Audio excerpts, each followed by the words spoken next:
본문에 나타난 가나 혼인잔치는 참으로 은혜가 풍성한 잔치였는데 예수님을 모신 잔치였어요.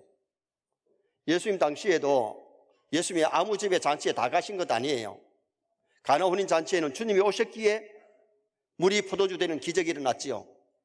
그리고 손님이 너무 많이 와가지고 음식이 모자랄 만큼 인산인해를 이루었어요.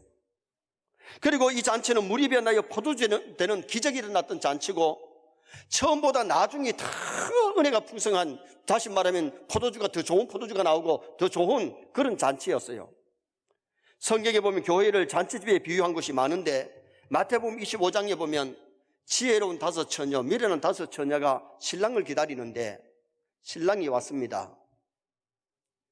지혜로운 처녀는 등과 기름을 함께 준비해서 신랑 맞아서 잔치집에 들어갔는데 미련한 처녀들은 기름이 떨어져가지고 기름 준비하러 갔다가 문은 닫혔고 잔치에 못 들어갔어요. 이번 부흥회는 우리 기름 준비하고 믿음 준비하는 집회가 되기를 주님의 이름으로 축원합니다.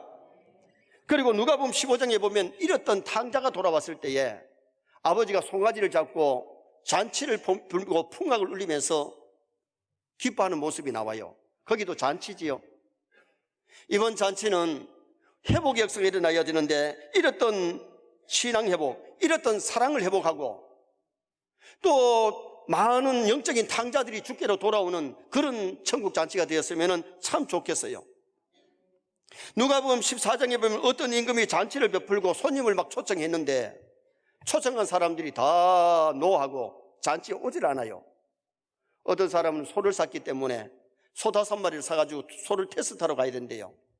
요사이로 말하면 너무 바쁘다는 겁니다. 장사하는 일이 바쁘다는 거죠. 그리고 어떤 사람은 밭을 샀기 때문에, 다시 말하면 농사가 바쁘고 사업이 바쁘다는 겁니다. 그리고 어떤 사람은 장가 갔기 때문에, 이 장가 갔다는 말은 세상 쾌락과 오락 때문에 잔치에 못 오겠다는 거죠. 그때에 그 주인이 거리와 길목으로 나가서 사람을 강건하여 데려다가 내 집을 채우라. 오늘 본문에 기적이 일어났는데 가나 혼인잔치는 참으로 은혜가 풍성한 기적의 역사가 일어났어요. 이번 집회는 다 은혜 받고 정말 치유의 역사, 회복의 역사, 은사가 임하는 그런 놀라운 집회 되기를 주님의 이름으로 축원합니다. 다 은혜 받으면요 교회가 막 부흥되고 심령이 부흥되고 막 기뻐 즐거워하고 교회가 막 달라져요. 그러면 어떻게 해서 이 가나 혼인잔치에 은혜가 풍성한 잔치가 되느냐? 첫째는 내 자신 은혜 모자라는 걸 알아야 은혜 풍성히 받을 수 있어요. 3절 상반절에 보니까 포도주가 떨어진지라. 가나 혼인잔치에 포도주가 떨어져 가는 것을 알았어요. 떨어지는 것을 알았어요. 오늘 우리가 중요한 것은 가나 혼인잔치에 이적이 일어난 것, 기적이 일어난 것이 포도주가 떨어진 것을 알았던 것처럼 우리도 내 자신의 은혜가 모자람을 알아야 돼요. 우리 모두는 은혜를 받아야 될 줄 믿습니다. 성령의 충만을 받아야 됩니다. 포도주는 무엇에 쓰는 것이냐 하면 손님 접대에 쓰는 것이 그 당시에 포도주였어요. 교회 성찬 예식에도 예수님의 피를 기념하는 포도주가 필요하지요. 보혈은 날 위해서 십자가에 피 흘려주신 주님의 은혜를 기념하는 거예요. 은혜를 받으려면 나 자신에게 은혜가 모자란다, 나는 은혜 받아야 된다, 이번 집회 어떻게 하든 내가 은혜 받아야 되겠다, 사모하는 마음이 있어야 되고 은혜 보좌 앞에 나와야 은혜 받을 수 있는 거예요. 히브리서 4장 16절에 보면 때를 따라 돕는 은혜를 얻기 위하여 은혜의 보좌 앞에 담대히 나아갈지니라. 우리가 은혜 받으려고 부흥회를 하는 것 아닙니까? 그런데 은혜 받는 장소에 나오지 아니하고 어떻게 은혜를 받을 수 있느냐 그 말이에요. 우리 장로님들이 마음이 좋아가지고 하나님 나온 사람이나 나오지 못한 사람이나 다 동일한 은혜를 주시옵소서, 그렇게 기도한 분들이 참 많아요. 제가 강사로 갔을 때도 장로님들이 대피기도하면서 그렇게 기도하시더라고. 근데 여러분 절대로 나온 사람하고 안 나온 사람하고 하나님 동일한 은혜를 안 주십니다. 은혜의 보좌 앞에 나온 사람에게 은혜 주실 줄 믿습니다. 여러분, 절대로 우리가 그 기도를 바꿔야 돼요. 하나님, 오늘 나온 사람 은혜 풍성히 받게 하시고, 못 나온 사람은 다음 시간에 꼭 나와서 은혜 받게 해달라고. 그래, 그게 기도가 좋은 정석 기도예요. 우리 하나님도 절대로 은혜의 보좌 앞에 나온 사람하고 안 나온 사람하고 동일한 은혜를 안 주시기 때문에 은혜의 보좌 앞에 나아갈지니라. 그렇게 성경이 우리에게 말씀하는 거였어요. 사람이 배가 고프면, 배고픈데 밥 먹어야 되는데 생각만 하고 입에 밥이 들어오는 게 아니에요. 집에서 음식을 요리해 먹든지 아니면 식당에 가서 사 먹든지 해야 배가 부르고 힘이 나는 거죠. 차가 기름이 떨어지기 전에, 노란불 오기 전에, 노란불이 왔으면 주유소 가가지고 주유를 해야 돼요. 그런데 계속해서 타다가 앵코되면 추운 겨울에 고생합니다. 우리는 내 신앙이 앵코되지 않도록 정말 붕괴 때 큰 은혜를 받아서 성령 충만 받는 그런 아름다운 집회가 될 수 있기를 주님의 이름으로 축원합니다. 이번 집회에 누가 은혜를 받을 수 있느냐? 은혜를 사모하고 은혜 받는 장소에 나와서 정말 하나님의 말씀을 사모할 때에 하나님 은혜 주시는 역사가 일어나지요. 요한계시록 3장에 보면 라오디게아 교회가 나오는데, 자기 나름대로 봐서는 나는 부자라 부족한 것이 없다 그랬는데, 주님이 보실 때는 가난한 것, 벌거벗은 것, 눈먼 것, 가련하고 공고한 것, 그들은 깨닫지 못했어요. 주님이 보실 때는 영적으로 메말랐고 가난하고 병들었고 벌거벗었는데 자신을 모르고 나는 부자라, 부유하여 부족한 것이 없다. 그런 사람 은혜 못 받습니다. 그때 예수님이 회개하라, 열심을 내라, 그러면서 라오디게아 교회를 권고하셨는데 그 교회가 그걸 회복 못했어요. 라오디게아 교회가 보면 그 장소가 다 무너졌고, 그 당시에는 부유해가지고 온천물을 갖다 그 멀리 당겨가지고 따뜻하게 살았던 그 동네가 사람 하나 안 사는 동네가 되어버리고 말았어요. 오늘 우리가 중량에서 신앙생활을 한다면서 라오디게아 교회처럼 미지근하게 영적으로 가난하면서도 부자인 줄 알고 착각하며 살지 말고, 정말 이번 교회에 나는 은혜 받아야 된다, 은혜 받아야 내 영이 살고 내 삶이 살아갈 수, 육이 산다, 그것을 알고 정말 은혜를 사모하고 은혜 받는 장소에 나오셔서 다 은혜 충만 받으시기를 주님의 이름으로 축원합니다. 말세에 무엇보다도 기름 준비, 믿음 준비하는 것, 성령 충만 받는 것이 중요하지요. 두 번째로, 은혜 풍성한 천국 잔치 되려면 포도주가 없다고 고백해야 됩니다. 다시 말하면 성령 충만 달라고 기도해야 된다, 그 말이죠. 3절 하반절에 예수의 어머니가 예수께 이르되 이 집에 포도주가 없다 하니, 없다고 걱정만 해서 되는 것이 아니고 주님께 포도주 없다고 고백했어요. 은혜 받기 위해서는 은혜 달라고 기도해야 될 줄 믿습니다. 부흥회를 앞두고 20일 특세하면서 많은 분들이 기도하셨어요. 이번 부흥회 때도 정말 하나님의 간절하게 은혜 충만을 위해서 기도하는 것이 굉장히 중요하지요. 사도행전 1장에 보면 초대교회가 마가 다락방에 모여서 성령 달라고 간절히 기도하다가 오순절에 불같은 성령, 바람 같은 성령 뜨겁게 막 역사했잖아요. 야고보서 4장 2절 하반절에 너희가 얻지 못하면 구하지 아니하기 때문이라. 왜 은혜 충만을 받지 못하고 성령 충만을 받지 못하느냐? 구하지 않기 때문에 못 받는다니. 그리고 누가복음 11장 13절에 너희 하늘 아버지께서 구하는 자에게 성령을 주시지 않겠느냐. 구하는 자에게 성령 주실 줄 믿습니다. 그래서 우리가 성령 달라고 성령 충만을 위해서 기도하는 것이 굉장히 중요하다는 거죠. 시편 81편 10절에 내 입을 크게 열라 내가 채우리라. 하나님 앞에 기도의 입을 열고 간절하게 은혜 달라고 성령 충만 달라고 기도해야 되고, 말씀을 주실 때 입을 열고 아멘 하고 하나님의 말씀을 받을 때에 우리가 은혜가 충만해지는 그런 일이 일어나기 때문에 내 입을 크게 열라고 하나님은 우리에게 말씀하고 있어요. 다윗이 크게 은혜 받은 이유가 뭐예요? 성군 다윗이 된 이유가 뭐예요? 사슴이 시냇물 찾기에 갈급한 것처럼 내 영혼이 주를 찾기에 갈급하니이다.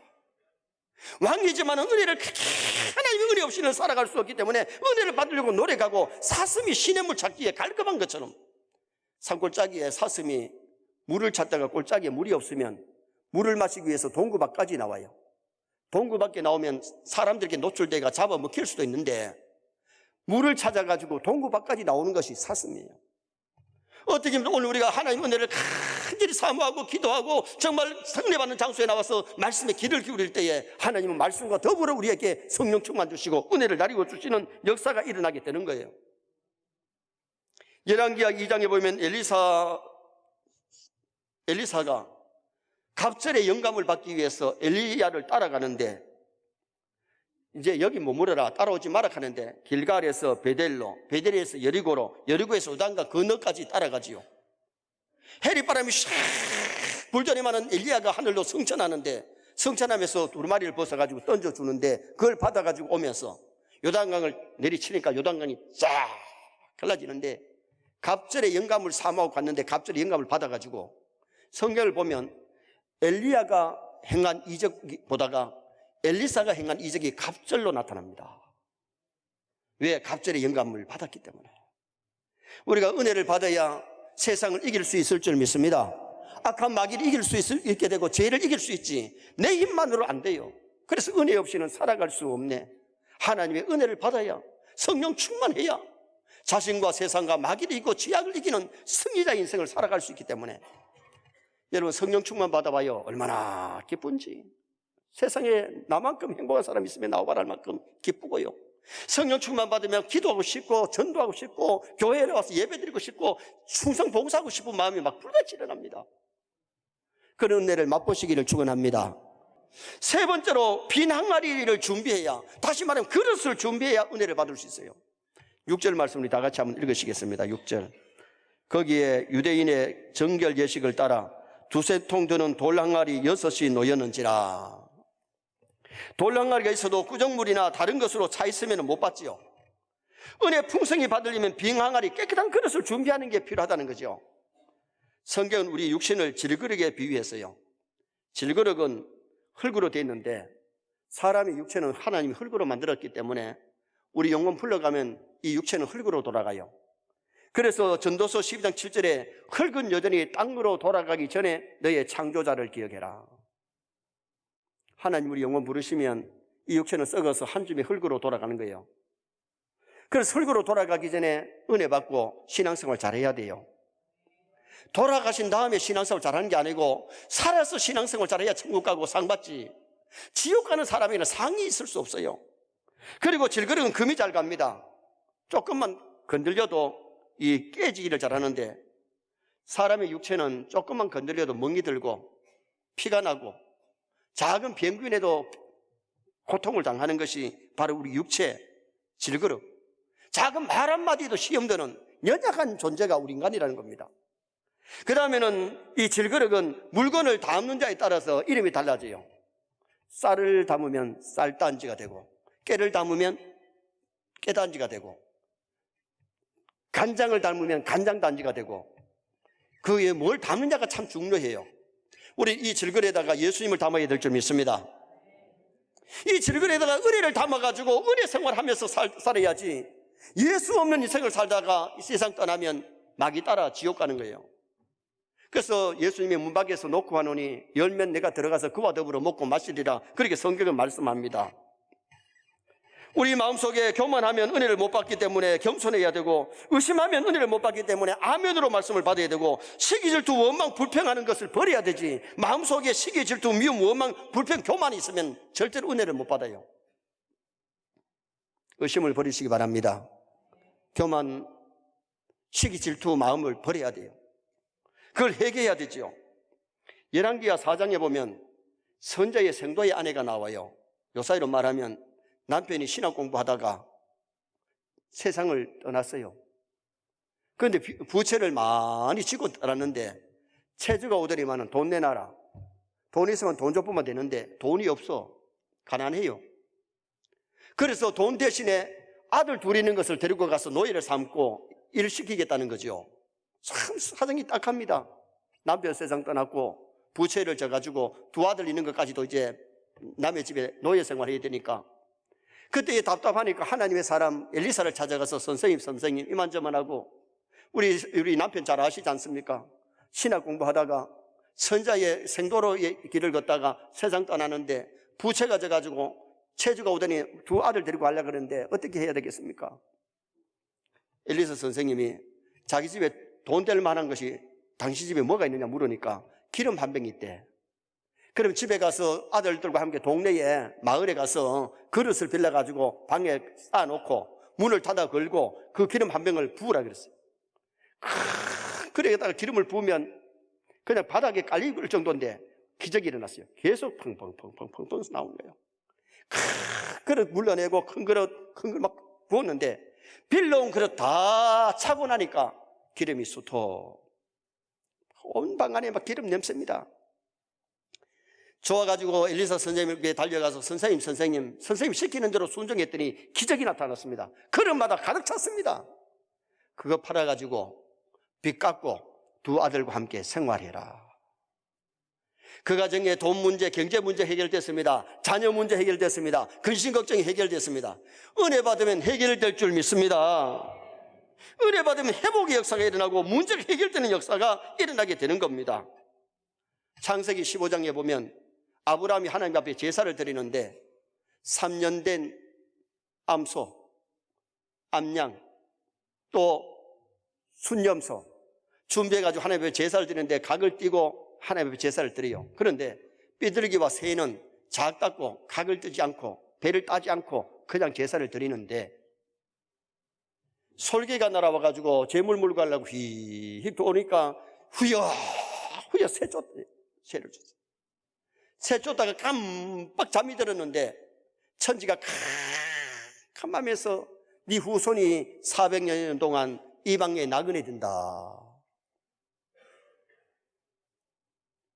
그런데 새를 쪼개고 나니까 해가 진 다음에 어두움이 오는데 그때서야 햇불이 쪼갠 고기 사이로 지나가더라. 여러분, 회개하지 아니하고 하나님 앞에 예배하면, 회개하지 아니하고 붕해에 참석하면, 잘못하면 이 솔개는 마귀를 상징하는데 시험받을 수 있어요. 그러나 회개할 것 회개하고 하나님 앞에 기도하고 회개하고 집회에 참여하면 하나님이 큰 은혜 주실 줄 믿습니다. 성령의 불길이 임할 줄 믿습니다. 마가다락방에 모인 사람들이 성령의 불길이 임했을 때에 성령 다 충만함을 받는 그 모습이 나와요. 사도행전 2장 38절에 너희가 회개하여 죄사함을 받으라. 그리하면 성령을 선물로 받으리니. 회개할 때에 성령 충만한 역사가 일어나게 됨을 보여줘요. 배를 따야 되는데 회개하지 아니하니까 솔개가 막 날아왔어요. 그리고 쪼갠 사이에 그 쪼갠 사이로 불이 임하는 그런 역사가 일어났지요. 집회 때는 다른 사람 은혜 받는데 내 자신은 왜 은혜 못 받느냐? 교만하거나 시기, 욕심, 의심, 지약이 있으면 은혜를 못 받아요. 그래서 우리가 그릇 준비해야 돼요. 이번 집회에 은혜 받을 그릇 준비하시기를 바랍니다. 그래서 다 은혜 충만, 성령 충만을 체험할 수 있는 기회가 되어야 돼요. 마지막 네 번째는 말씀을 듣고 순종할 때에 은혜 풍성한 천국잔치입니다. 자, 5절 말씀 우리도 다 같이 한번 읽으시겠습니다. 5절 말씀. 그의 어머니가 하인들에게 이르되 너에게 무슨 말씀을 하시든지 그대로 하라 하니라. 따라합시다. 너희에게 무슨 말씀을 하시든지 그대로 하라. 아멘입니까? 주님의 말씀이면 내 생각이 맞든 안 맞든 순종하면 책임은 누가 지느냐? 명령자가 책임진다니까요. 그래서 우리가 하나님의 말씀 앞에는 뭐 생각 좀 해보고요. 아니에요. 그냥 하나님의 말씀이면 아멘이고 하나님의 말씀에 순종해야 돼요. 그래 7절 말씀 또 한번 보시겠습니다. 7절 말씀. 예수께서 그들에게 이르시되 항아리에 물을 채우라 하신즉 아기까지 채우니. 하인들이 물길로 오는 것 힘들지만은 아기까지 채웠다. 떠서 연회장에 갖다 주라고 해서 떠서 연회장에 갖다 줘요. 봐요. 돌항아리 6개에 두세 통 든다 그랬는데 아기까지 채웠으니까 한 통에 한 항아리에 3통을 부었다면 3, 6, 2, 18, 18통을 갖다 부은 거예요. 그걸 지고 와가지고 거기 부는다는 게 쉬운 게 아니잖아요. 그런데 항아리 부어놓고 예수님이 분말 주스 좀 타고 설탕 좀 타가지고 갖다 주라 하면 그래도 이해가 좀 돼요. 그런데 분말 주스 탄 것도 아니고 설탕 탄 것도 아니고 조금 전에 하인들이 우물에서 물을 갖다 부었고 그 다음 부어놓고는 아무것도 안 해놓고 물 떠가지고 연회장에 갖다 주라는 거예요. 연회장은 못한 사람이냐? 포도주 맛보고 음식을 맛보는 사람이에요. 다시 말하면 음식 간점하는 거예요. 맛있나 안 맛있나, 이 음식이 제대로 됐나 안 됐나 맛보는 것이 연회장이에요. 연회장이 맛보고 명물 갖다다가 포도주라고 갖다 줬으면 이게 뺨때기 맞는 거예요. 그런데 떠서 부으라고 하니까 부었고, 떠서 주라 하니까 그대로 순종한 거예요. 의심하지 않고. 근데 이게 포도주가 언제 됐는지는 몰라요. 항아리에 부었을 때 됐는지, 떠서 갈 때 됐는지, 맛볼 때 됐는지 성경에는 기록이 안 돼서. 그런데 연회장이 맛볼 때는 참 너무너무 맛있는 포도주가 된 거예요. 포도주도요, 1년산보다는 2년산이 더 맛있고 2년산보다는 5년산이 더 맛있다는 걸 난 그래 들었어요. 포도주도 맛있는 게 있고 맛없는 게 있다 하대요. 그런데 오늘 우리 경상도 버전을 하면, 이야, 기똥차다, 이야, 너무 맛있다, 이런 포도주 어디서 나왔느냐? 여러분, 오늘 우리가 중요한 것은 은혜 받으면 변화될 줄 믿습니다. 물이 변하여 포도주 된 것처럼 은혜 받으면 변화되는데, 하나님의 말씀 들은 것으로 끝나지 말고 말씀을 생활에 옮기고 실천할 때에, 순종할 때에 은혜 풍성한 역사가 일어남을 우리에게 가르쳐주고 있습니다. 요한복음 9장 1절에 보면, 날 때부터 맹인된 사람이 예수님께 왔을 때에 안이래도 안 보이고 어두운데 진을 걸게 가지고 눈에 발라놓고 실로암에 가서 씻으라 그래요. 여러분, 소경이 안 보이는데 그냥 거기서 막 눈뜨게 해줄 수도 있는 예수님이 순종을 보시려고 진을 걸게 가지고 발라놓고는 실로암에 가서 씻으라 하니까 이 지팡이를 들었을 거 아닙니까? 더듬 그러면서 실로암 못을 찾아가. 앞이 안 보이는 사람 잘못 갔다가 떨어지면 그냥 실로암에 빠져 죽을 수 있어. 그런데도 순종을 하고 가서 씻을 때에 눈이 번쩍 뜨여서 보게 되는 역사가 일어나요. 열왕기 5장의 나만 장군에게도 엘리사 선생이 뭐라 그래요? 요단강에 가서 모욕 7번 하라는 겁니다. 그때 나만 장군이 열받아가지고 하는 소리가 뭐예요? 다메섹에 강이 없어서 내가 여기 왔냐? 아바나와 바르발은 여기보다 더 크고 더 물이 깨끗한데. 그래가지고 기분이 나빠가지고 국방부 장관을 갖다가 막 그냥 콧띠도 안 내밀고 밑에 있는 사람 시켜가지고 모욕 7번 하라고 가니까 기분이 접서 돌아가는데, 따라왔던 부하가, 장군님, 모욕 7번 하는 게 뭐 어렵습니까? 가서 한번 해봅시다. 그 말 들어보니까 맞아. 여러분, 한세병 몸이 막 썩어 들어가는데 화장실에 들어가가지고 모욕하고 나오라 해도 왜 안 되겠어요? 사람이 썩게 들어가지고 병만 났으면 화장실 한번 들어갔다 나올 수 있지요. 뭐 잠깐 들어갔다 나와가지고 씻으면 되니까. 여러분, 오늘 우리가 신앙생활 할 때에 순종이 이렇게 중요하네. 모욕을 보내기 쉬운 건데도 그것을 갖다가 국방부 장관 때문에 거역하고 돌아가려고 하다가 순종할 때 5번, 6번 해도 안 났는데 7번 몸을 잠글 때에 아이의 살결같이 깨끗하더라. 하나님의 말씀은 쉬운 것도 순종하시기 바랍니다. 어려운 것도 순종하시기 바랍니다. 요한복음 21장에 봐요. 베드로와 다른 제자 6명이 부활하신 예수님을 만나고 소식을 듣고도 갈릴바도 전직에 돌아가서 고기를 잡고 있는데 밤새도록 고기를 잡았는데 한 마리도 못 잡았어요. 여러분, 그 고기 많은 갈릴 바다에 한 마리도 못 잡는 게 기적입니다. 봐요. 베드로, 야고보, 안드레, 요한은 어부 출신입니다. 그리고 지금 현재 다른 제자라고 갔으면 고기가 잡혀야 되는데 한 마리도 안 잡혔어요. 부활하신 예수님이 오셔서 배 오른편에 그물을 던져라. 배 오른편에 그물을 던져서 당기는데 큰 물고기 153마리. 몇 마리? 153마리가 막 잡히는데 그물이 찢어지지 아니하더라. 그물 찢어지면 잡힌 고기 다 도망가잖아요. 여러분 알아야 돼요. 말씀에 순종하면 그물이 찢어지지 않습니다. 어떤 집에는 잡기는 잡았는데 그물이 찢어져가지고 부도나기도 하고, 어떤 집에는 막 고발당해가지고 막 법원에 막 왔다 갔다 하고, 어떤 사람은 몸이 고장나가지고 막 병원에 왔다 갔다 하고, 그러다가 막 다 찢어져가지고 나가버리는데, 우리 하나님께서 역사하실 때는 찢어지지 않도록 보호해 주시는 역사가 일어나게 되는 거죠. 하나님은 말씀에 순종하면 하나님 책임집니다. 그리고 우리에게 왜 말씀에 순종하라 그랬냐? 이 하나님의 말씀대로 살면 우리가 복받습니다. 우리가 행복해집니다. 하나님 자기 백성들이 행복하게 살기를 원하시고 복 주시기를 기뻐하시는 하나님이십니다. 우리가 복을 받아야 남에게 베풀 수 있고 남에게 도움을 줄 수 있지, 내가 복을 못 받는데 어떻게 남을 도와줄 수 있나요? 우리는 먼저 은혜 받고 우리는 먼저 복을 받아야 됩니다. 그래서 오늘 내일 저녁에는 아마 목사님 설교 제목이 복을 받고 복을 주자고 타이틀 제목 아닙니까? 정말 우리가 중요한 말씀에 순종하여 우리도 먼저 복을 받으시기를 바랍니다. 성경에 나오는 신앙의 인물들이 순종하고 복을 받았지 불순종하고 복 받은 사람 없어요.